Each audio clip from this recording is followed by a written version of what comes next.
www.radiomusica.com.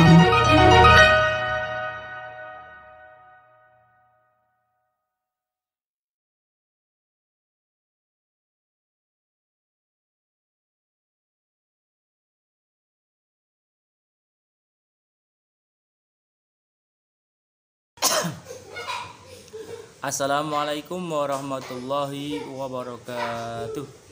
Kembali lagi dengan channel Faza NDR. Bagaimana kabar kalian hari ini? Mudah-mudahan masih diberikan kesehatan dan perlindungan oleh Allah Subhanahu wa taala. Amin amin ya robbal alamin. Sebelum kita memulai pembelajaran hari ini, silakan berdoa dulu supaya kalian mendapatkan kemudahan dalam menerima ilmu, dalam mendapatkan ilmu yang diberikan oleh Allah Subhanahu wa taala. Berdoa mulai.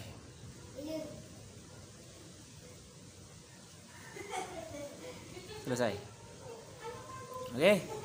Kita masih belajar tentang organisasi kehidupan. Ini adalah mungkin materi terakhir pada bab yang pertama. Nanti setelah pertemuan ini nanti akan ada latihan soal berupa Google Form. Nanti soalnya ada di buku pendamping. Yang sudah punya buku pendamping nanti bisa kalian mengerjakan. Nanti saya berikan pada jadwal tersendiri. Tapi untuk hari ini kita akan belajar tentang sistem organ. Sistem organ ini adalah mohon maaf, sebelum saya masuk ke pembahasan sistem organ, terlebih dahulu tujuan pembelajaran hari ini diharapkan kalian setelah mempelajari pembelajaran tentang sistem organ, kalian bisa menyebutkan sistem organ apa saja yang ada pada hewan dan yang ada pada tumbuhan, dan organ-organ apa saja yang menyusunnya, dan serta sekaligus kalian bisa menyebutkan manfaat atau fungsinya. Oke, kita mulai saja pembahasan sistem organ untuk hari ini. Kita mulai. Sistem organ merupakan sekumpulan organ yang bekerja sama untuk melakukan fungsi tertentu. Misalnya organ pencernaan. Ini organ pencernaan terdiri dari mulut, kemudian ada gigi, ada lidah, kemudian kerongkongan, nanti masuk ke lambung, masuk ke dalam pankreas, nanti ada hati, ada usus halus, ada usus besar, kemudian ada rektum dan ada anus. Ini salah satu contoh dari sistem organ pada manusia atau pada hewan. Kita mulai dari sistem organ pada tumbuhan. Sistem organ apa saja yang ada pada tumbuhan? Yang pertama adalah sistem respirasi. Ini sistem respirasi fungsinya untuk menghirup oksigen sehingga diperoleh energi. Respirasi di sini mungkin nama lainnya adalah pernapasan. Kalau kalian ditanya apa itu pernapasan pada tumbuhan, apakah sama dengan hewan? Jawabannya sama. Ya, namanya pernapasan itu menghirupnya oksigen dan mengeluarkannya karbon dioksida. Termasuk juga tumbuhan. Ini terdiri dari daun. Di daun itu ada stomata, kemudian bisa juga pada batang yang disebut dengan lentisel, ada juga pada akar. Jadi pada daun bisa untuk respirasi, pada batang bisa respirasi, juga termasuk juga pada akar. Ini menghirupnya oksigen, mengeluarkannya karbon dioksida. Cuma perbedaannya adalah waktunya. Kalau kita manusia dan hewan setiap hari setiap saat menghirup oksigen mengeluarkan karbon dioksida, tapi kalau pada tanaman ketika siang hari dia melakukan fotosintesis, sedangkan ketika pada malam hari dia melakukan respirasi. Seperti itu. Berikutnya sistem organ pada Tuhan masih, yaitu sistem pengangkutan. Ini terdiri dari daun, kemudian batang, kemudian akar. Ini yang memiliki xilem dan pembuluh phloem. Jadi xilem dan phloem di sini nyambung dari akar, kemudian naik ke atas ke batang, kemudian ke ranting, dan nanti ke daun. Xilem dan phloem di sini semuanya nyambung dari bawah sampai ke atas. Fungsinya untuk apa? Untuk mengedarkan zat makanan ke seluruh tubuh ataupun mengangkut air dan unsur hara dari dalam tanah menuju ke daun. Ini bentuknya, ini adalah pembuluh xilem dan ada pembuluh phloem. Xilem menyerap air, membawa air dari akar menuju ke daun, sedangkan phloem mengedarkan hasil dari fotosintesis. Bentuknya seperti pipa memang. Kalau pada tanaman dikotil, di situ nanti ada kambiumnya. Kemudian sistem organ pada tumbuhan berikutnya adalah sistem penguapan atau transpirasi. Ini fungsinya mengeluarkan uap air yang berlebihan. Biasanya terjadi pada musim penghujan. Ini terdiri dari daun dengan menggunakan stomata, melalui tetesan-tetesan air. Nih, transpirasi pada tumbuhan. Nah, di sini terlalu banyak, kemudian patah juga terlalu banyak. Biasanya daun nanti akan meneteskan air, namanya gutasi. Berikutnya yang terakhir yaitu sistem gerak. Apakah tanaman juga bergerak? Iya, jawabannya. Karena salah satu ciri-ciri makhluk hidup adalah bergerak, termasuk juga pada tumbuhan. Tapi pergerakan pada tumbuhan di sini bukan karena dia memiliki alat gerak, tapi pergerakan di sini biasanya dipengaruhi oleh rangsangan.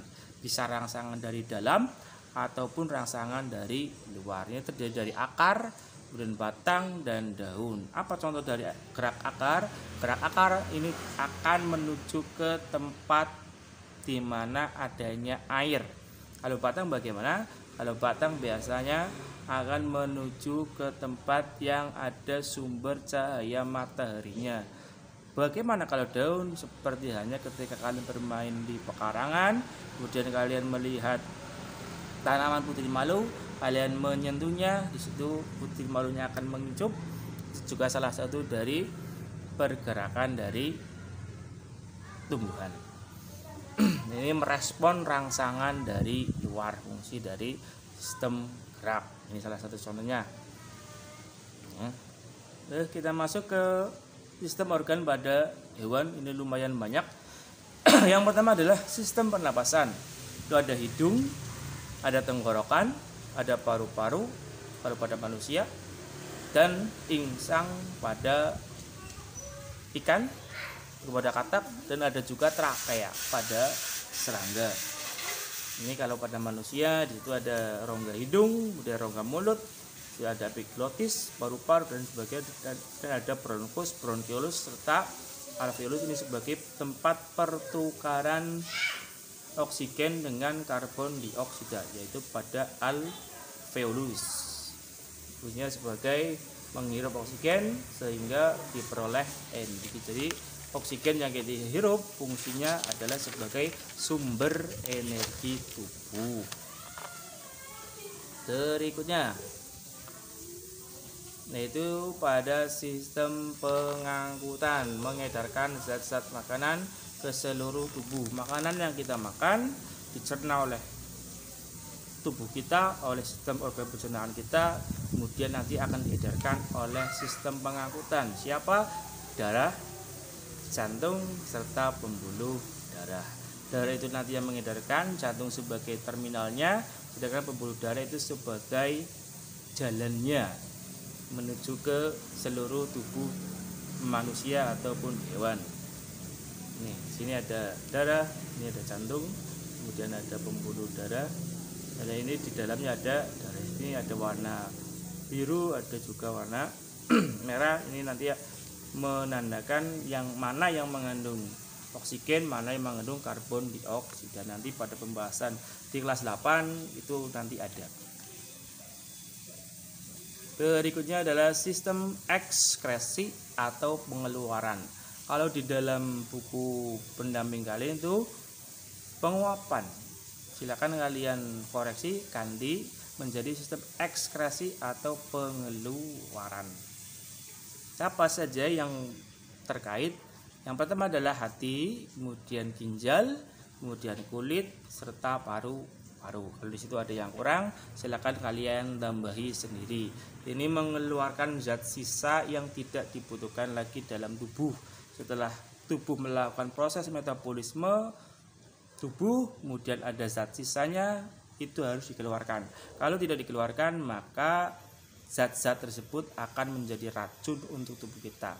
Nah, siapa yang mengeluarkan? Itu ada hati, ada ginjal, ada kulit, ada paru-paru. Nanti di semester, kalau tidak salah pada kelas 8 semester 2 itu nanti akan dibahas secara mendalam sistem ekskresi atau sistem pengeluaran. Ini kulit ya, nanti mengeluarkan keringat, paru-paru nanti mengeluarkan karbon dioksida, ginjal nanti mengeluarkan urin,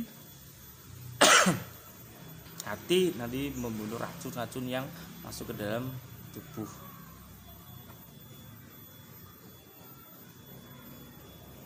Kemudian sistem organ berikutnya adalah sistem gerak.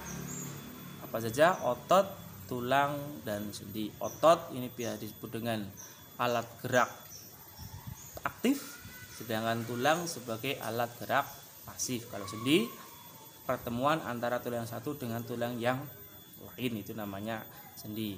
Ini di sebagian besar tubuh kita terdiri dari otot dan terdiri juga dari tulang, dari ujung kepala sampai ujung kaki. Sistem organ pada manusia berikutnya ada pada hewan, yaitu sistem hormon. Yaitu di sini yang berperan adalah kelenjar buntu. Sistem hormon di sini mengatur kerja organ tubuh. Ini jumlahnya sedikit, tetapi bisa mempengaruhi seluruh tubuh. Sebagai contoh, kalau pada wanita, pada perempuan, ini akan mengalami proses menstruasi, karena di situ nanti ada hormon yang bekerja. Jadi kalau pada laki-laki, nanti ketika nanti kalian sudah memulai akil balik, nanti kalian akan mimpi basah atau mengeluarkan sperma, juga di situ akan dipengaruhi oleh hormon. Kemudian tumbuhnya kumis, tumbuhnya jenggot, kemudian adanya tumbuhnya cakun pada laki-laki, terus membesarnya pinggul pada perempuan, membesarnya payudara pada perempuan, itu juga nanti dipengaruhi oleh hormon. Seperti itu sistem hormon. Termasuk juga nanti ada hipotalamus yang ada pada otak. Sistem berikutnya adalah sistem saraf. Ini ada dua, yaitu otak dan sumsum belakang. Ini dua organ ini sangat berpengaruh pada seluruh aktivitas manusia. Kalian berbicara, kalian melakukan sesuatu hal, berjalan, menulis dan sebagainya, mendengarkan, karena di situ ada otak dan sumsum tulang yang bekerja. Ini ibaratnya kalau pada seperti Telkomsel, Indosat dan sebagainya, ini sebagai servernya. Ini ada otak, kemudian ada ruas tulang belakang yang jumlahnya ada 33 tulang.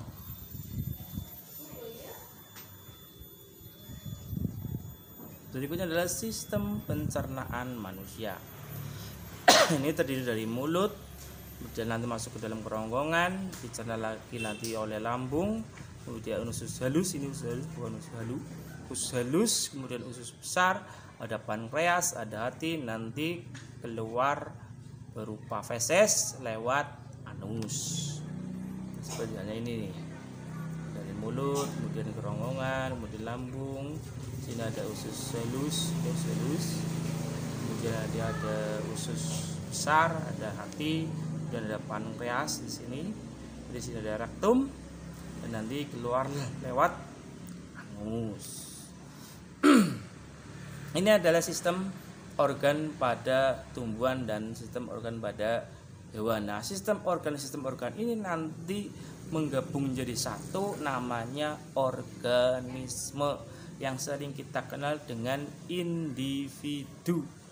Jadi individu ini merupakan organisme tunggal yang tersusun oleh kumpulan sistem organ. Yang tadi saya sebutkan, sistem organ itu nanti berkumpul menjadi satu, menjadi sebuah individu. Nah, adanya berbagai sistem organ yang berfungsi berbeda membuat suatu individu dapat melakukan hidupnya dengan baik. Kalian makan, nanti sistem pencernaannya kalian bekerja. Kemudian kalian mendengar, melihat, nanti ada sistem saraf yang bekerja. Kemudian kalian makan, mengeluarkan keringat, kemudian pengen pipis, pengen BAB, itu nanti ada sistem pengeluaran yang bekerja. Hanya kalau salah satu dari tubuh kalian sakit, biasanya keseluruhan tubuh juga akan merasakan dampaknya. Jadi itu. Nah, salah satu contohnya adalah apa? Ini seekor burung elang, seekor harimau, kemudian seekor gorila. Demikian untuk materi organisasi kehidupan telah selesai. Nanti setelah pembelajaran berikutnya nanti akan saya berikan soalnya ada di buku pendamping. Silakan nanti yang mungkin belum memiliki bisa dimiliki, kemudian atau mungkin bisa fotokopi, terserah kalian, tapi saran saya lebih baik dimiliki karena harganya cukup terjangkau. Itu membahas semua materi yang ada di semester 2 ini, dan kemungkinan tugas-tugas berikutnya pun juga saya mengambilnya dari buku pendamping. Mudah-mudahan bermanfaat untuk materi hari ini. Tetap selalu jaga kesehatan kalian dengan hidup sehat. Jangan lupa berolahraga, makan makanan yang bergizi. Saya akhiri, kurang lebihnya mohon maaf. Wassalamualaikum warahmatullahi wabarakatuh.